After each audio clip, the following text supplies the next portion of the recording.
folie meurtrière a encore frappé. Comme vous le savez, cette semaine, des attentats terroristes ont eu lieu chez nos voisins espagnols. Et nous exprimons ici toute notre pensée de soutien, de prière vis-à-vis des victimes et de leurs familles. Nous sommes dans un monde où il y a la souffrance, il y a la mort. Et sur un plan personnel, il me semble que chacun d'entre nous est connu de près ou de loin cette situation dans laquelle on se pose légitimement la question, mais est-ce que Dieu est présent? Il est où Dieu dans tout ça?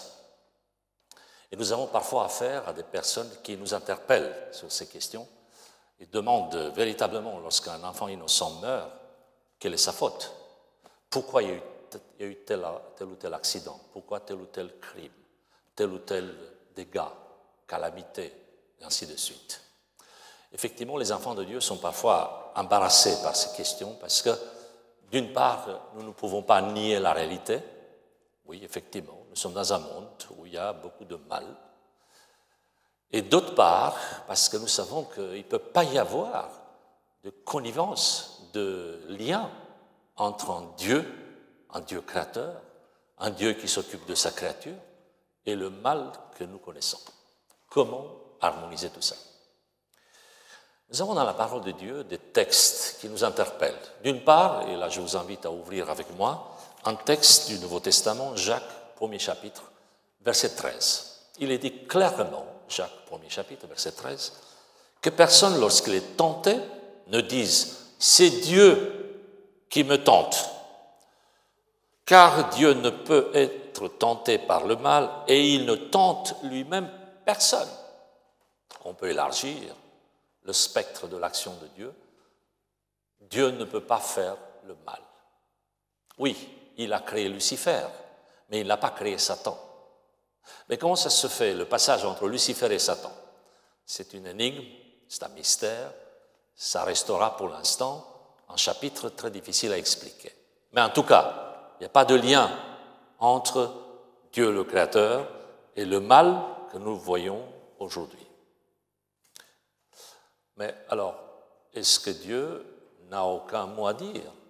Est-ce que ça lui a échappé de son contrôle? Il n'y a plus de maîtrise? Est-ce que ça veut dire que dans un univers parfait, par ailleurs, harmonieux, il y aurait un coin, un endroit qui a échappé au contrôle de Dieu? Si c'était le cas, vous imaginez bien que pour ceux qui habitent dans cet endroit-là, ça pose un vrai problème. Comment vivre sans un Dieu qui gère tout, y compris cet endroit, y compris le mal qui existe dans cette partie de l'univers? J'ai nommé notre planète et tout ce que nous pouvons toucher. S'il n'y a pas de lien entre Dieu le Créateur et le mal qui existe, dans le sens de la causalité, ce n'est pas lui qui l'a créé, il y a dans la Bible d'autres textes qui nous interpellent, qui envoient plutôt vers la gouvernance de Dieu, y compris dans les territoires où il y a eu la rébellion. Oui, Dieu gouverne. Même dans un territoire où il y a rébellion, dans un endroit où apparemment les lois de la rébellion, du crime, du mal règnent. Je vous invite à lire avec moi quelques exemples, et notamment dans l'Ancien Testament. Et si vous avez la curiosité, je vous invite à le faire en privé, en particulier après, regardez le nombre d'exemples qui existent dans la Bible, notamment dans l'Ancien Testament, où certains textes choquent. Et sortis du contexte, j'avoue que c'est difficile à expliquer. Je vais vous en citer quelques-uns. Par exemple, Proverbes chapitre 16, verset 4. Comment expliquer une telle affirmation? L'Éternel a tout fait. Jusqu'à là, ça va. On est bien d'accord, l'Éternel a tout fait, c'est lui le Créateur. Mais le texte continue, a tout fait pour un but, même le méchant pour le jour du malheur. Oui, vous avez bien lu, l'Éternel a fait le méchant. Un autre exemple. Psaume 71, verset 20. Tu nous as fait éprouver bien de détresse, et de malheur. Tu, c'est Dieu, l'Éternel. C'est toi qui nous as fait éprouver les malheurs. Cette phrase, aujourd'hui, j'avoue que, dite comme ça risque de créer une confusion terrible. Un autre exemple, Psaume 73, verset 18. Oui, là encore, on s'adresse à Dieu. Tu les places sur des voies glissantes.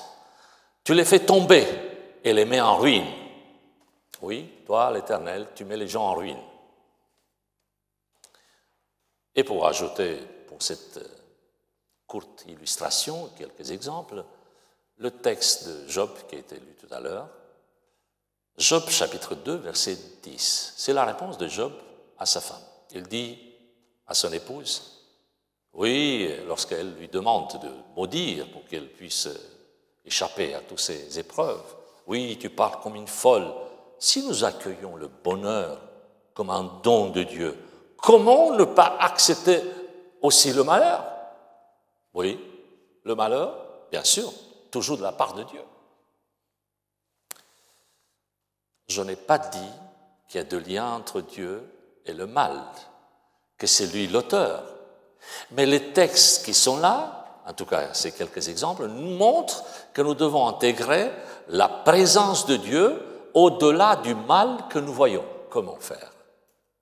Comment accepter une telle idée? Effectivement, nous vivons sur une planète remplie de souffrances. Il y a la souffrance physique, il y a la souffrance psychique, il y a la souffrance spirituelle, il y a la souffrance familiale, sociale. Il suffit de sortir, de rencontrer quelqu'un et on se rend compte que nous sommes devant une personne qui souffre. Les exemples sont nombreux. Et parfois nous sommes piégés parce que nous pensons que la discussion devrait avoir lieu sur un plan logique, rationnel. Mais quand on écoute un peu, quand on creuse un petit peu dans l'histoire de celui qui est en face de nous, on se rend compte que la personne est dans une souffrance extraordinaire. Soit parce qu'elle a vécu dans des conditions terribles, soit parce que les parents ne l'ont pas aimé, soit parce que celui qui est à ses côtés ne comprend rien de sa vie. Combien de fois nous passons à côté de l'essentiel, justement parce que nous sommes en face de quelqu'un qui souffre. Pour ne pas ajouter le fait que nous-mêmes nous souffrons aussi. Et que nous ne sommes pas neutres dans cette histoire. Nous-mêmes, nous avons nos bagages, nos fardeaux, et nous venons avec nos blessures, nos souffrances, et la rencontre de l'autre est parfois biaisée justement parce que nous sommes dans la souffrance. Dans le dialogue que Dieu a avec Satan, le premier chapitre du livre de Job, au verset 9, il y a une question intéressante. Est-ce que pour rien, Job t'obéit-il? Le mot qui est utilisé ici, chahinam, veut dire gratuit, d'une manière gratuite, de rien. Et la question que Satan pose à Dieu, c'est est-ce que tout ce que Job fait, il le fait gratuitement? Ou, sous-entendu, il y aurait un intérêt. Il est gentil, il t'obéit, c'est une créature fidèle. Pourquoi? Parce qu'il sait très bien que derrière, il y a la bénédiction. Et le début du chapitre qui nous a été lu tout à l'heure par Bernard, que je remercie, nous montre qu'il y avait plein de bénédictions. Il avait une propriété énorme, des animaux, il avait une famille extraordinaire, des enfants qui se réunissaient, qui apportaient des sacrifices. Il y a vraiment le bonheur dans cette famille. Alors, Satan s'unit-il? S'il le fait, Job, c'est sûr, il le fait par intérêt. Cette question n'est pas innocente. Pourquoi obéissons-nous à Dieu? Parce qu'il nous bénit. Parce qu'un jour, nous serons avec lui. Parce qu'un jour, il n'y aura plus de maladie, il n'y aura plus de souffrance. On va être avec lui pour vivre l'éternité. C'est un peu égoïste. Et c'est à Job maintenant de répondre à cette question. Pourquoi obéit-il à Dieu? Est-ce que c'est pour rien? Sous-entendu, non, c'est pas pour rien. C'est parce qu'il a un intérêt. Et tout le livre de Job va nous montrer que Job obéit à Dieu pour rien, sans aucun intérêt. Et il obéit parce qu'il aime son Dieu. Et c'est le sens de l'obéissance, de cet amour que nous avons vis-à-vis de Dieu. On l'aime, point. Oui, mais il y a la souffrance, il n'y a pas toujours le côté conséquence positive. C'est pas grave. Job restera fidèle, même s'il n'a pas les bénédictions de cette obéissance. Le but du livre sera donc de prouver, de démontrer que Job sert Dieu d'une façon désintéressée. Et c'est possible. Revenons à la question du mal. Le mal sur cette terre, alors c'est une question difficile, compliquée. Ça a donné même naissance à une discipline dans la théologie, ça s'appelle la théodicée. Théos, Dieu, dikaios, justification. C'est l'art, la science, la discipline qui souhaite traiter de la question de la justification de Dieu, du caractère de Dieu. Ça a pris la tête à plusieurs penseurs. Je cite ici rapidement quelqu'un en Allemagne, à la fin du XVIIIe siècle, XVIIe siècle, début du XVIII, un certain Gottfried Leibniz, il est connu aussi pour ses travaux, par ailleurs. En France, quelqu'un comme Paul Ricoeur, il est décédé en 2005, un théologien protestant, philosophe également. De nombreuses personnes qui se sont posé la question comment défendre vis-à-vis des non-croyants le caractère de Dieu alors que nous vivons dans une terre abîmée par le mal, par le péché. Pour cela, il y a trois affirmations qui doivent être soudées, tenues ensemble. Séparément, ça ne pose pas de problème. Chaque affirmation est justifiée, elle est correcte. La difficulté, vous allez voir, c'est comment les faire, les exprimer ensemble. Vous allez m'aider. La première affirmation, vous me dites si vous êtes d'accord avec. Dieu, c'est un Dieu créateur, un Dieu bon, rempli de gentillesse, de bonté. Sommes-nous d'accord avec ça? Comment ne pas l'être? Chacun d'entre nous peut expérimenter de la bonté de Dieu dans sa vie. Gloire à Dieu, nous avons affaire à un Dieu qui est bon, qui fait pleuvoir sur les méchants aussi, mais surtout sur les siens, qui fait lever le soleil aussi, sur tous. C'est un Dieu qui est bon, et il faut le dire aux autres. Nous avons un Dieu qui est bon. Deuxième affirmation. La Bible parle aussi d'un Dieu qui est tout-puissant, omnipotent. Un Dieu qui n'a pas de limite. Y aurait-il un coin dans cet univers infini, y aurait-il une planète, un endroit où le cœur de quelqu'un, où Dieu ne puisse pas exercer sa puissance? La réponse est non, évidemment non. Nous avons donc affaire à un Dieu qui est puissant. Êtes-vous d'accord avec ça aussi? Nous avons tous des exemples dans notre entourage, des personnes qui ont eu une vie difficile, des personnes qui n'ont pas connu Dieu, mais qui, par la grâce de Dieu, ont démontré qu'il est possible d'obéir à Dieu et ils ont vu visible dans leur vie cette puissance extraordinaire. Il y a même des personnes qui n'ont jamais cru et qui croient. C'est la puissance de Dieu. Et des personnes qui étaient malades et qui sont guéries, c'est la puissance de Dieu. Les exemples sont nombreux. Et chacun d'entre nous est appelé à exprimer cette puissance de Dieu dans notre vie. Un Dieu qui est bon, un Dieu qui est puissant, on est bien d'accord. La troisième affirmation, là encore, on va être d'accord, même ceux qui ne croient pas, ils sont d'accord avec ça. Nous vivons sur une planète, dans un monde où le mal existe. Pas besoin d'avoir la foi pour être d'accord avec cette phrase. Effectivement, nous connaissons le mal, le péché, le crime, les maladies, et ainsi de suite. Effectivement, nous sommes tous d'accord. Oui, c'est vrai. Mais comment faire pour harmoniser les trois phrases? Un Dieu qui est bon et le mal existe, ça voudrait dire que ce n'est pas un Dieu puissant. En tout cas, tout puissant.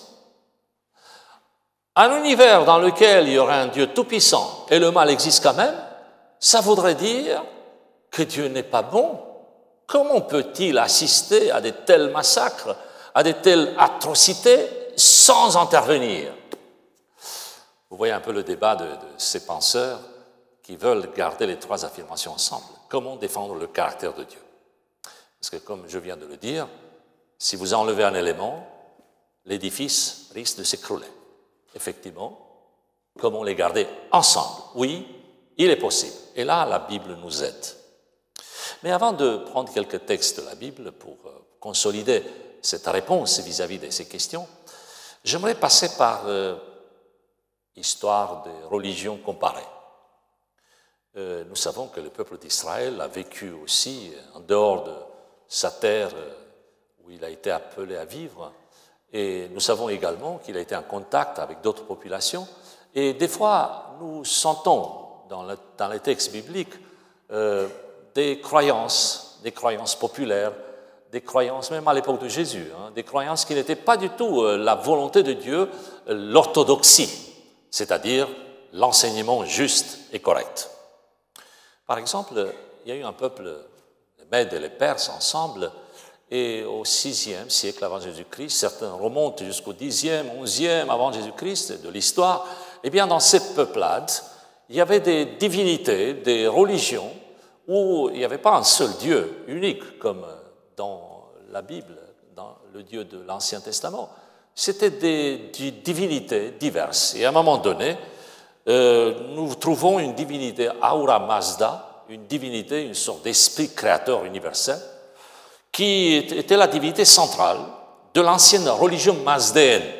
Ça, c'est juste tout de suite après la réforme faite par Zoroastre, un prophète, un leader, qui a vécu au 5e, 6e, certains disent même au 11e siècle avant Jésus-Christ.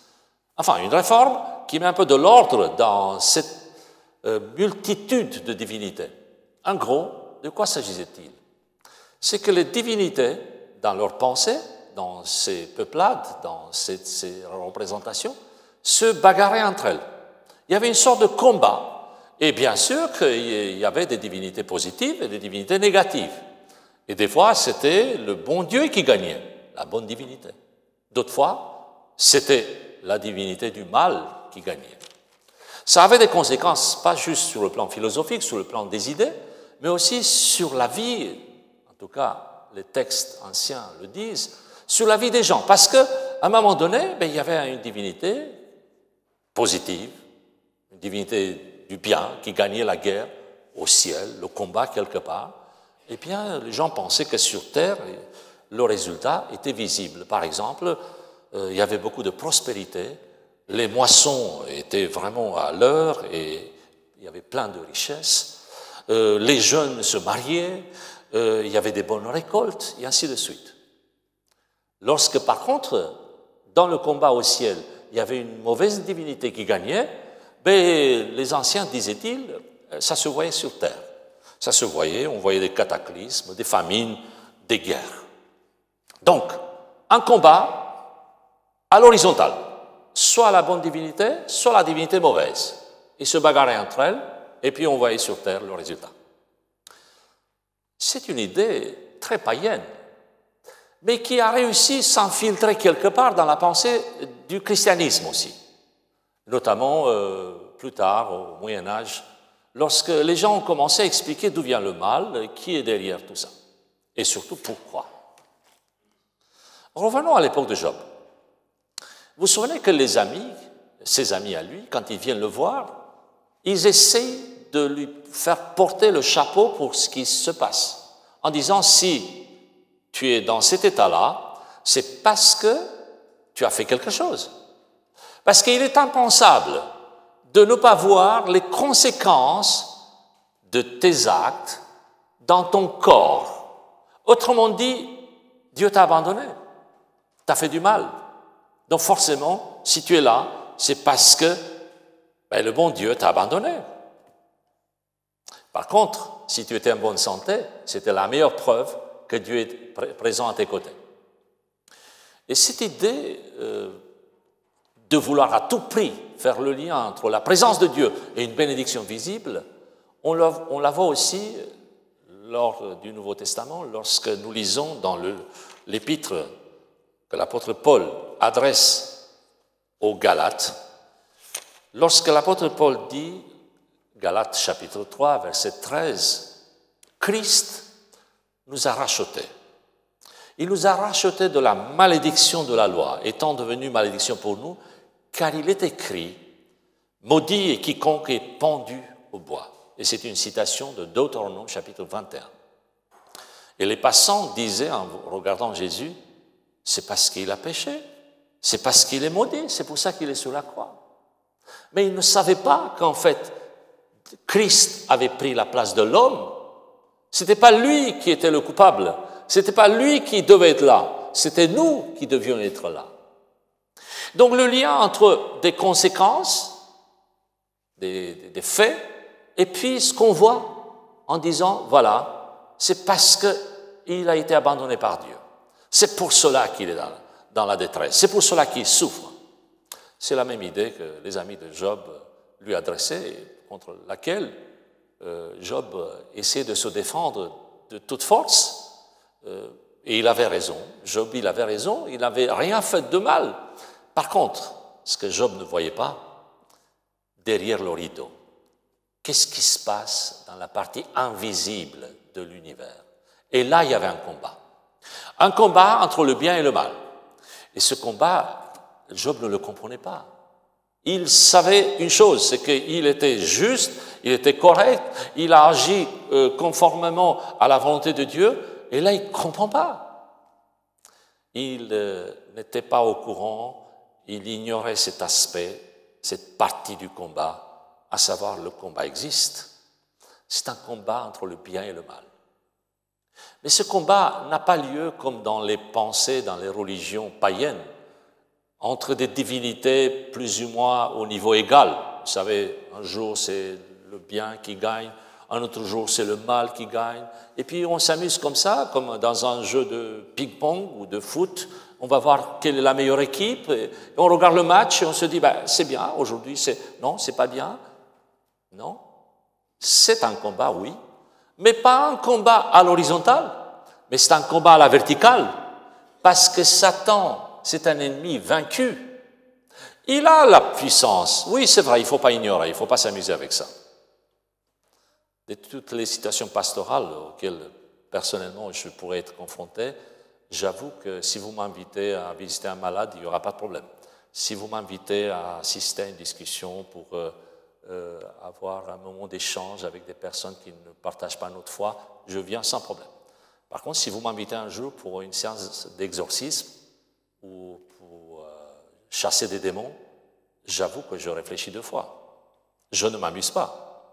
Je ne veux pas sur un terrain disant il n'y a pas de problème. Par contre, comme vous, si je suis confronté, je ne suis pas du tout, on va dire, c'est pas de mon chef, j'arrive, je crois que le Seigneur va me trouver une solution pour m'en sortir. Je lui fais confiance. Mais on ne s'amuse pas avec le malin, il a une puissance, mais c'est un ennemi vaincu. Il a un rôle dans ce combat, mais c'est quelqu'un qui a perdu la bataille. Alors je préfère plutôt parler de celui qui a vaincu, celui qui est le vainqueur de notre Dieu. Parlons un peu plus de lui d'ailleurs. Effectivement, le combat a lieu. Nous ne pouvons pas minimiser ce combat. Il existe, le combat entre le bien et le mal. Mais ce combat a lieu, non pas à l'horizontale, mais à la verticale. Satan est replié, limité dans un coin de cet univers. Ses capacités sont limitées aussi. Et nous savons que dans notre vie, il ne peut pas aller au-delà d'une frontière qui lui a été imposée. Parfois, des personnes sont terrorisées à l'idée que leur vie pourrait être prise par les forces du mal. La parole de Dieu nous rassure tout de suite. Faisons confiance à Dieu qui a la puissance, le pouvoir sur nous, et c'est lui le Dieu créateur, le Dieu de la vie. Nous n'avons pas à craindre d'autres forces. Effectivement, ce combat, nous le connaissons. C'est un combat où nous savons dès le départ qui en est le vainqueur. Et ça, c'est pour nous une raison de joie et une raison pour adorer notre Seigneur.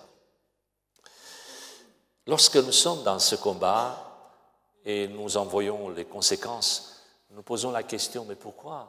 Pourquoi? Et c'est la question que tout le monde se pose. Et vous avez remarqué que ce n'est pas une bonne question? Personnellement, j'ai renoncé à me poser cette question. Pourquoi? Mais nous ne voyons pas au-delà du rideau. Nous ne savons pas pourquoi. Un jour, on comprendra. Plutôt que de poser la question « Pourquoi ?», il vaut mieux se poser la question « Est-ce que dans ce combat, Dieu est présent? Est-ce qu'il est à mes côtés? Est-ce qu'il est dans ma souffrance? Est-ce que je me suis arrangé, entre guillemets? Est-ce que j'ai pris toutes les précautions pour qu'il puisse être présent dans ma vie? » C'est ça la vraie question. Des fois, les contemporains de Jésus interpellaient Jésus sur tel ou tel fait divers. Ils voulaient avoir son avis. Par exemple, dans le livre de Luc, chapitre 13, il y a 2 épisodes qui interpellent, à savoir, à un moment donné, Pilate avait fait tuer des gens lorsqu'ils étaient en train d'adorer, lors du sacrifice. À tel point, disaient les contemporains, le sang de ces gens était mêlé au sang des sacrifices. Vous imaginez le carnage. Eh bien, dans ce contexte-là, qui est choquant, ils sont venus demander à Jésus, pourquoi ceci? Un autre exemple, il y a une tour, la tour de Siloé, qui tombe. Elle va tuer 18 personnes qui étaient là par hasard. Aucune responsabilité, aucune faute. Pourquoi? Et qu'est-ce qu'il fait Jésus quand il répond à ces questions? Il n'essaie pas d'expliquer le pourquoi. Il va amener la discussion sur un plan spirituel beaucoup plus intéressant. À savoir tirer profit sur le plan spirituel de tout ce qui nous arrive. Et Jésus leur dira, écoutez, vous pensez que ces gens-là étaient plus méchants que les autres Israéliens? Vous pensez qu'ils étaient beaucoup plus condamnables que les habitants de Jérusalem? Eh bien, je vous dis, repentez-vous. Pour éviter d'avoir un sort égal, pour éviter la mort, repentez-vous, changez. Donc il prend la situation, le fait divers de l'époque, il la convertit dans quelque chose de positif, quelque chose qui fait réfléchir. Aller vers le haut, vers quelque chose de valorisant. Ne pas s'arrêter tout le temps sur la question, mais pourquoi? Et on commence à devenir des plaignants devant Dieu. Pourquoi Dieu m'a fait ça? Pourquoi Dieu? Non, aller plus loin pour pouvoir tirer profit sur le plan spirituel. Un autre exemple. Dans le livre, l'évangile de Jean, au chapitre 9, nous lisons un autre exemple. Il s'agit d'un aveugle de naissance. Alors, les spécialistes de l'époque, à chaque époque, il y a des spécialistes, ils demandent, mais pourquoi est-il né aveugle? C'est la faute à qui? À lui ou à ses parents? Vous imaginez le débat. Et tout le monde s'engouffre, tout le monde se précipite pour commencer à donner des réponses. Moi, je pense que c'est la réponse, c'est la faute à ses parents. Non, c'est sa faute. Et ça y est, un débat interminable. Qu'est-ce qu'il fait Jésus? Quelle est sa réponse? Il leur dit, il est né comme ça pour qu'on puisse voir manifester en lui les œuvres de Dieu. Un plan spirituel plus élevé, plus intéressant. Pour tirer profit de cette situation, ce qui est important, c'est que Dieu est présent dans cette situation. Et effectivement, la suite nous montrera que Dieu maîtrise même des situations difficiles. C'est la confiance que la parole de Dieu nous donne. Au-delà des difficultés, au-delà du mal que nous connaissons, du péché, des crimes, des maladies, la mort aussi, eh bien, Dieu, c'est un Dieu qui maîtrise les affaires de cet univers. C'est vrai que pour l'instant, il a quelques difficultés dans un coin de cet univers, sur notre planète et surtout dans notre cœur parfois. C'est vrai qu'il n'a pas la maîtrise dans le sens que nous souhaiterions la voir agir. Mais cette maîtrise est là quand même. C'est lui qui dirige les affaires de cet univers et c'est le même Dieu qui dirige notre vie. Nous lui faisons confiance et nous voulons savoir que c'est lui qui gère. Rapidement, quand on lit l'Ancien Testament, Satan, le mot Satan n'apparaît que quelques fois. Ne vous précipitez pas comme moi de dire que la première fois lorsque Satan apparaît, c'est dans le jardin d'Éden. C'est vrai, c'est le serpent, mais le mot Satan n'apparaît pas dans le texte de la Genèse. Il apparaît beaucoup plus tard. On le trouve dans le livre de Job, on le trouve quelquefois dans le livre de Chroniques, quand il s'agit d'expliquer le recensement à l'époque de David. Et on le trouve 2 ou 3 fois dans le livre de Zacharie, lorsque le grand prêtre est chargé par Satan, justement, parce qu'il n'avait pas, disons, la tenue propre, comme il le faut, comme il se doit, vu sa fonction. 4 ou 5 fois dans l'Ancien Testament. On ne parle pas beaucoup de Satan. Par contre, dans le Nouveau Testament, il y a plus de références. Vous vous souvenez, c'est lui qui est entré dans le Judas lors de la Sainte Seine. C'est lui qui rôde comme un lion, comme dit l'apôtre dans le Nouveau Testament. C'est pour dire, oui, on connaît un peu plus son caractère. Mais ce qui est important, c'est de parler de Dieu, de sa suprématie. C'est Dieu qui fait gagner, c'est Dieu qui est l'objectif principal de la préoccupation des fidèles de Dieu.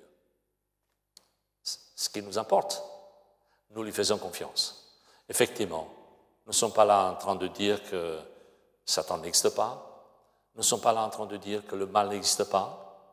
Nous disons tout simplement que même dans les conditions de souffrance et de difficultés que nous pouvons connaître parfois, nous avons un Dieu qui maîtrise, un Dieu qui tient le gouvernail. C'est lui qui est le maître de l'univers, c'est lui qui est le maître de notre vie. Conclusion, normalement, les enfants de Dieu ne devraient pas souffrir. On ne devrait pas connaître la maladie, ni la mort, ni l'échec. Bon, ça poserait un petit problème. Un autre problème, c'est que si c'était le cas, je pense que tout le monde viendrait à l'église. Ah oui, tout le monde viendrait à l'église.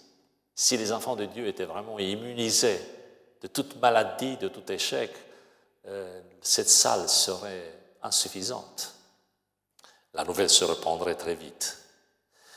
Et pourtant, les enfants de Dieu connaissent, eux aussi, parfois des difficultés. Disons comme Job, Dieu a donné, Dieu a repris. Cette confiance absolue dans un Dieu qui gère, dans un Dieu qui maîtrise. Deuxièmement, ne faisons pas trop l'apologie de Satan en parlant de lui, de ses ruses, de ses tentations, de ses pièges. Parlons plutôt de Dieu qui gère, de Dieu qui aime, un Dieu qui a la maîtrise malgré les difficultés que nous traversons. Parlons, louons notre Seigneur pour tout ce qu'il fait dans notre vie. Et troisièmement, regardons à la croix. La croix, c'est l'exemple le plus fort, le plus expressif de voir d'une part les conséquences terribles du mal, du péché. Voilà ce que ça a comme conséquence. Et d'autre part, de voir aussi l'amour de Dieu pour sa créature. Et là, nous avons, disons, cette synthèse de difficultés parce que le mal a amené à la crucifixion du Fils de Dieu et en même temps, l'amour de Dieu qui s'exprime pour sauver l'homme. Regardons à la croix. Que nos yeux soient toujours fixés sur la croix, sur Jésus. Et lorsque nous traversons des épreuves, des difficultés, plutôt que de nous poser des questions, d'essayer de raisonner, de mettre la faute sur un tel, de culpabiliser parfois, pourquoi n'ai-je pas fait ceci ou cela, regardons plutôt à Jésus, à la croix, et disons, Seigneur, tu es passé par cette souffrance, tu connais la difficulté, tu connais l'amertume, tu me comprends et je te fais confiance. Lorsque deux penseurs discutaient entre eux, en évoquant notamment des millions et des millions de morts lors des différents événements que notre planète a connus, quelqu'un se demandait, mais où est-ce qu'était Dieu quand on voit des millions de morts pendant la Deuxième Guerre mondiale, par exemple? Et l'autre a répondu, Dieu était au même endroit lorsque son Fils était sur la croix. Dieu est au même endroit. Regardons à la croix de Jésus pour comprendre la souffrance, pour rester confiant. Regardons Jésus. Amen.